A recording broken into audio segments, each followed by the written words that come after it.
तर आमदार बच्चू कडू यांच्या नेतृत्वात शिवसेनेच्या आता शाखा उद्घाटनाला सुरुवात झालेली आहे। मेळघाटातून या कार्यक्रमाला सुरुवात झाली असून शिवसेना शाखा उद्घाटनाचा सपाटा आता संपूर्ण विदर्भात बच्चू कडू ताकदीनिशी करणार असल्याचं दिसून येत आहे।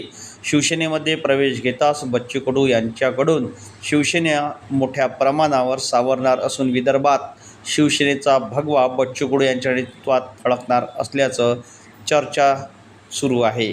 गेल्या अनेक दिवसांपासून बच्चू कडू यांच्या नेतृत्वात शिवसेना बांधणीला सुरुवात झाली। विदर्भात शिवसेनेची लोकप्रियता नक्की कोणासाठी धोकादायक ठरणार याकडे सुद्धा अनेकांचं लक्ष लागलं आहे। News 24 Maharashtra bureau Amravati. शिवसेनाचे 25 वर्षानंतर पहिली शाखा सिंगापूर इथं उद्घाटन करतोय आणि अतिशय नॅचरल आहे। लाकूड गिकूड सगळं वापरून आणि मला फार आनंद आहे का 25 वर्षानंतर म्हणजे पूर्वी मी शिवसैनिक होतो, शिवसेनेचं काम केलं, चांदूरबाजार तालुक्यात गाव तिथं शाखा निर्माण केला होता। एकही गाव मी सोडलेलं नव्हतं।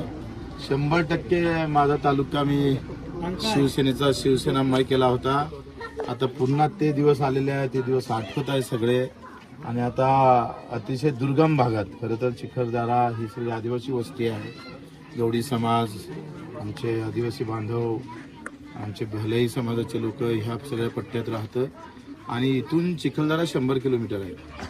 म्हणजे 100 किलोमीटर ते तुम्हाला 4 तालुके बाद करून लागतं, अकोट, अंजनगाव, अचलपूर आणि मग चिखलदरा।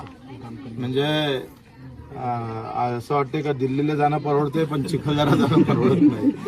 अशा ठिकाणची ही पहिली शाखा आपण ओपन करतोय आणि आता हा सपाटा विदर्भातल्या प्रत्येक कानाकोपऱ्यात शेवटच्या माणसापर्यंत सामान्य माणसाचा संघटन म्हणजे शिवसेना संघटन असं आम्ही निर्माण करू।